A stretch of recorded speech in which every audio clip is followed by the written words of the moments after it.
बिस्मिल्लाहिर्रहमानिर्रहीम। अस्सलाम वालेकुम। मैं हूं ज़रमीना और आप देख रहे हैं ज़रमीनास किचन यूट्यूब चैनल। और आज आप सबके साथ शेयर करूंगी मैं पेशावरी मेवा चना पुलाव बनाने की एक ज़बरदस्त रेसिपी। बीफ की यखनी बनाकर हम तैयार करेंगे इस ज़बरदस्त से पुलाव को बनाने के लिए। ये इतना टेस्टी बनता है ना, लेकिन होता बिल्कुल सिंपल से, इसमें मसाले जाते हैं लेकिन बनता बहुत ही मज़ेदार है। तो जी आपने करना क्या है, बिना स्किप किए रेसिपी को देखना है ताकि आप भी ये ज़बरदस्त सा मेवा चना पुलाव घर पर बना सकें। तरीक़ेकार बहुत ही आसान आपके लिए लेकर आई हूँ मैं।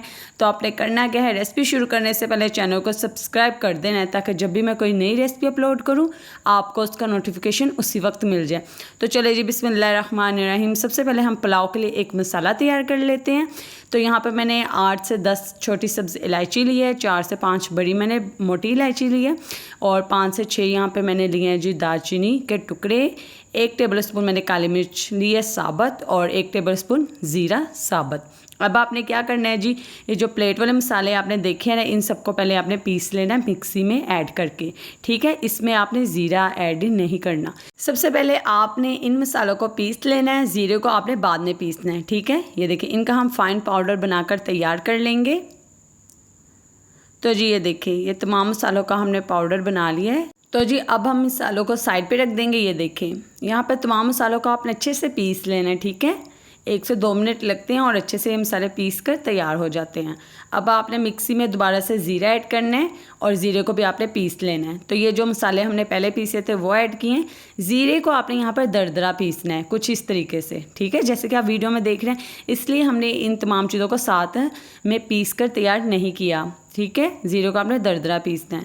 ये पुलाव मसाला आप बना कर रख सकते हैं, आप इसे 6 से 8 महीने तक इस्तेमाल कर सकते हैं जब भी आप पुलाव बनाएं। बहुत ही स्पेशल मसाला है ये।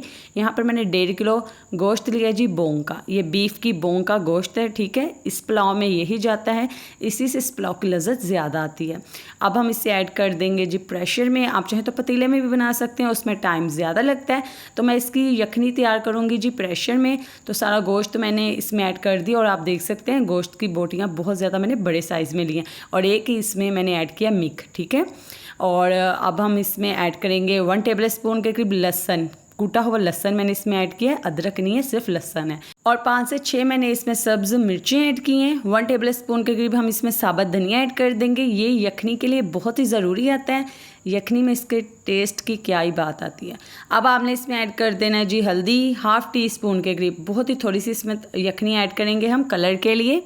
और अब हम इसमें ऐड करेंगे नमक, 1 टेबलस्पून के करीब मैंने इसमें नमक ऐड किया है। तो जब हम यखनी के लिए इसमें कितना पानी ऐड करेंगे, तकरीबन 1.5 किलो चावल के मैं पुलाव बनाऊंगी तो मैं इसमें 2 लीटर के करीब पानी ऐड करूँगी, ठीक है। आप इसमें 2 लीटर के करीब, यहाँ पे 2 जग जो होते हैं ना पानी वाले, वो ही मैंने ऐड किए हैं। कुछ पक जाएगी और कुछ को हम बाद में पकाएंगे और इसे प्रेशर लगा देंगे हम। तकरीबन ये 30 मिनट में हमारा गोश्त अच्छे से गलकर तैयार हो जाएगा। आप चाहें तो इसे पतीले में बना सकते हैं, लेकिन आपको 2 से 3 घंटे लग जाएंगे, वो भी लो फ्लेम पर पतीले पे।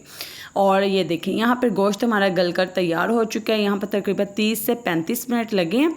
तो जी देखिए यहाँ पर गोश्त हमारा ना वो अच्छे से गल चुका है। इस पुलाव की खास बात यही है कि जो इसमें गोश्त डाला जाता है ना वो बिल्कुल टेंडर होना चाहिए, बिल्कुल नरम और मुलायम, ठीक है।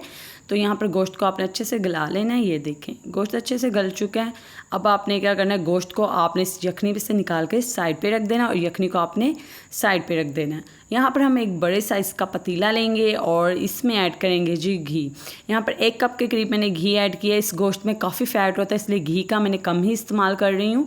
तो यहाँ पर अब हम गोश्त ऐड कर देंगे यखनी से निकाल कर। और अब हम इसके ऊपर ऐड करेंगे 1 टेबलस्पून के करीब पुलाव का मसाला जो शुरू में हमने बनाकर तैयार किया था, ठीक है। अब आपने इसे सिर्फ 1 से 2 मिनट के लिए फ्राई कर लेना है गोश्त में, ठीक है।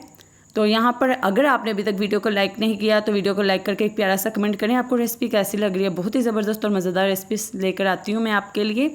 कमेंट करके लाजमी बताया करें आपको मेरी रेसिपीज़ कैसी लगती हैं। तो जी यहाँ पे गोश्त अच्छे से फ्राई हो चुका तो उसको हमने निकाल लिया। अब उसी सेम पतीले में मैंने थोड़ा सा घी ऐड किया और एक मीडियम साइज़ का ब्रीक कटा हुआ प्याज ऐड किया है। प्याज का कलर अच्छे से ब्राउन होने तक हम इसे फ्राई करेंगे ताकि चावलों का कलर अच्छा आएगा। आप चाहें तो यहाँ पे दूसरा पतीला भी इस्तेमाल कर सकते हैं। मैं उसी पतीले में बनाकर चावलों को तैयार करूँगी।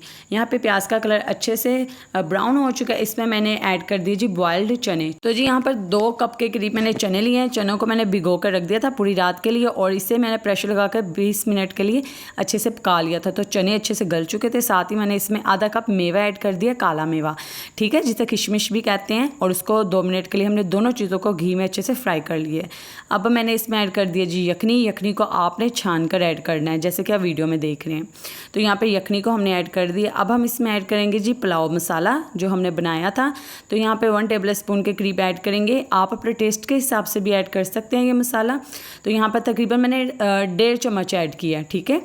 और साथ ही हम इसमें नमक भी ऐड करेंगे चावलों के लिए, क्योंकि तो यहाँ पर मैंने 1 टेबल स्पून के करीब इसमें नमक ऐड किया। आप अपने टेस्ट के हिसाब से ऐड करें नमक और इसे अच्छे से मिक्स कर दीजिए।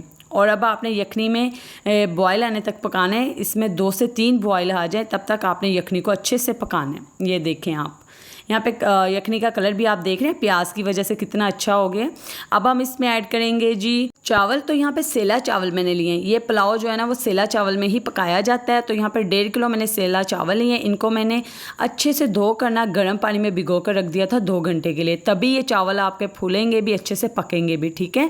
तो यहाँ पर 1.5 किलो के करीब मैंने सेला चावल लिए हैं। यहाँ पर ये बिल्कुल नरम हो चुके हैं क्योंकि मैंने इन्हें 2 घंटे के लिए गर्म पानी में भिगो कर रख दिया था धोने के बाद। ये देखें यखनी का आप अंदाज़ा कुछ इस तरीके से भी लगा सकते हैं कि यखनी आपकी इतनी होनी चाहिए कि चावल उसमें अच्छे से डिप हो जाए। यहाँ पे मैंने नमक चेक किया था तो कम है, तो मैंने यहाँ पे 1 टेबल स्पून के करीब नमक और ऐड कर दिया।